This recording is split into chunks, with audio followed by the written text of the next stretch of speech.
Recent guest on the Joe Rogan Experience, George Roger Waters was born on September 9, 1943, in the village of Great Bookham, about 20 miles south of London. Co-founder of the progressive rock band Pink Floyd and the driving force behind some of the best conceptual albums in rock history. Very active politically, and as such a man that could spark some controversy. If you're new here, welcome. Be sure to subscribe and leave a like.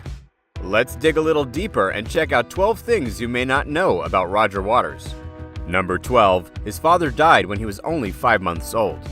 Waters' father drove an ambulance during the Blitz, serving in the early years of the Second World War as a conscientious objector, and on September 11, 1943, was appointed a second lieutenant in the 8th Battalion, Royal Fusiliers. But unfortunately, he passed away 5 months later, when Roger was only 5 months old in 1944, at Aprilia, Italy, during the Battle of Anzio. This has been revisited in many songs, but the final cut, a requiem for the post-war dream, deals with much of Roger's feelings about his father's death. After the tragic event, he moved with his mother and 2 brothers to Cambridge, where he eventually met other future associates with Pink Floyd. In 1914, in Italy, Waters erected a memorial around the site where his father passed away to honor him and the others who died in the war. He was also appointed as an honorary citizen of the city of Anzio. Number 11. He was dishonorably discharged from the cadet force. The purpose of the cadet force at Rogers School was to identify potential officers and career militaries, as well as to give basic military training. Roger, however, joined the combined cadet force because he couldn't bear how itchy the uniform was, and as a result, he occasionally spent the weekend at sea at HMS Ganges, a naval school that trained boys as young as 14 to become naval seamen.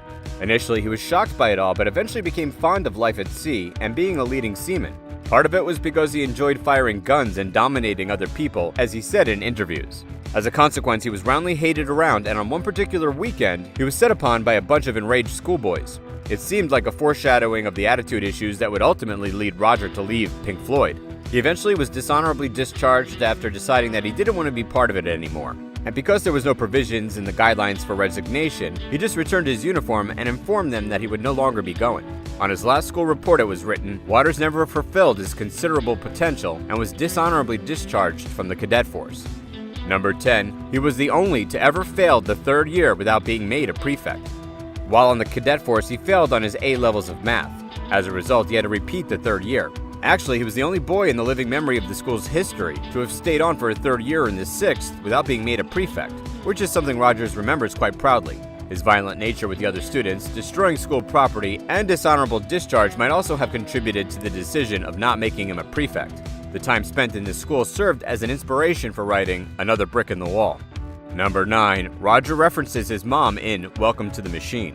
As a great songwriter, most of Roger's inspiration and writings rely on his own life and experience, so it's no surprise to find in the lyrics some hints that describe a few of his own biographical details. In the second track of the famous Wish You Were Here iconic album, Welcome to the Machine, there's a line that reveals the first musical steps of Roger Waters when he sings, "You bought a guitar to punish your mom." Waters' mom offered him his first guitar back when he was 14 years old in 1957. Number 8. He was the director of the Youth Socialist of Cambridge at 15. Roger has always been very active politically, dating back to when he was a teenager.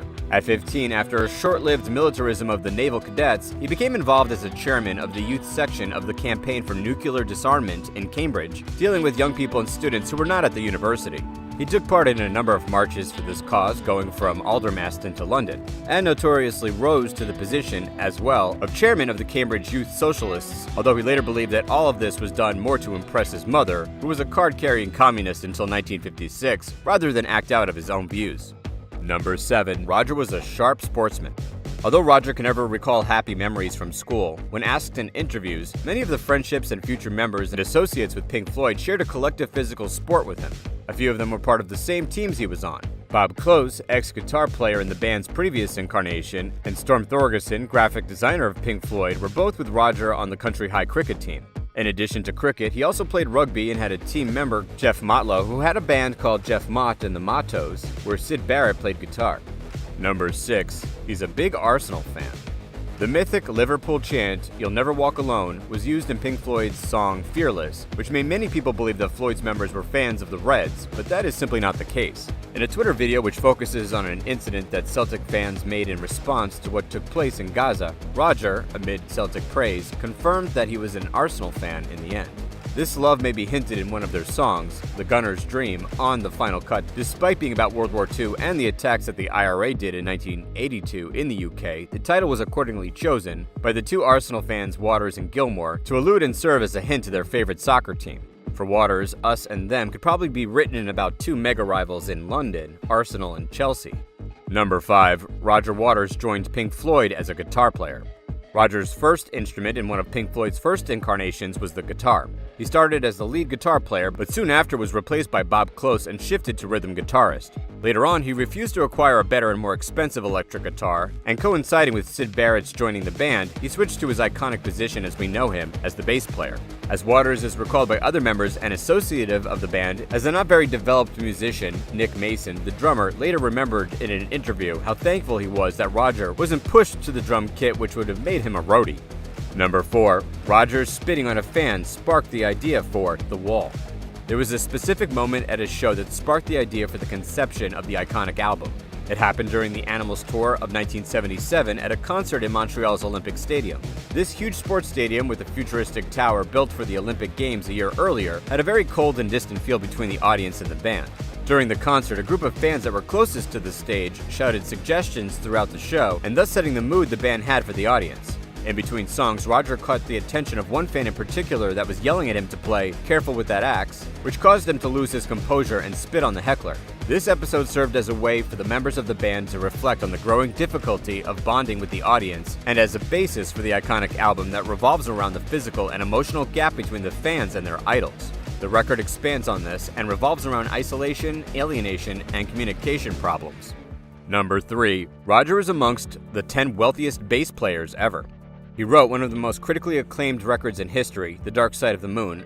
Huge commercial success, having spent 936 weeks on the Billboard 200 chart and selling 45 million copies worldwide. Besides all the other albums largely written by him, Wish You Were Here, Animals, The Wall, and The Final Cut, he left the band in 1985 due to a few issues with the others, having performed on 12 of the 15 albums of Pink Floyd. Nevertheless, he still managed to keep relevant in the music industry, releasing 4 solo albums. In March 2003, his second album, Radio KAOS, reached 24th on Classic Rock Magazine's list of the 30 greatest concept albums of all time. Live shows are another quite impressive and lucrative aspect of Roger Waters' adventures. In 1989, when the Berlin Wall was taken down, he performed one of the most memorable rock concerts in history. It was repeated in 1990 with 1 billion people watching it on TV. So it's no surprise that Roger is amongst the top 10 wealthiest bass players of all time, amassing $310 million in total assets. Number 2. Waters has supported boycotts against Israel for over 16 years. Rodgers has been politically active before the days of Pink Floyd and has drawn a lot of attention in the last few years against the state of Israel and its concern with Palestine by supporting the BDS movement. This movement started in 2005 in Palestinian civil society and promotes boycott, divestment, and economic sanctions against the Israeli government, with the aim of pressuring Israel to comply with what the movement describes as Israel's obligations under international law. Ever since he started supporting the movement, he has tried to persuade other artists from performing in Israel. Such names include Bon Jovi, Radiohead, and Nick Cave. In 2019, he started an unsuccessful and controversial petition to oppose Israel from hosting the Eurovision Song Contest. Although the petition was supported by fellow rock legend Peter Gabriel, it had a lot of other famous critics who made a rival petition signed by Stephen Fry, Sharon Osbourne, and Gene Simmons, to name a few. Number 1. He's partially tone deaf. In an interview, Roger recalled how his mother did not encourage his creativity and claimed to be tone deaf. From the recollections of his colleagues and studio staff, this seems to be something that may have transcended a generation all the way back to Roger himself. He actually learned he couldn't sing the way he wanted during the recording of the third song, Have a Cigar, of the album Wish You Were Here, so they had no choice but to bring in a guest singer after David Gilmour declined to do it. In addition to all of this, he used to wear earpieces in concerts so that he would have a little help singing more in pitch. One particular incident that illustrates his inability is when he was still in Pink Floyd. His bass guitars were usually tuned by the keyboardist Richard Wright before there were fancy tuners around. Although probably not a huge case of tone deafness, he still managed to become the main force behind one of the most successful bands of all time and continues to fill out venues and touring across the world.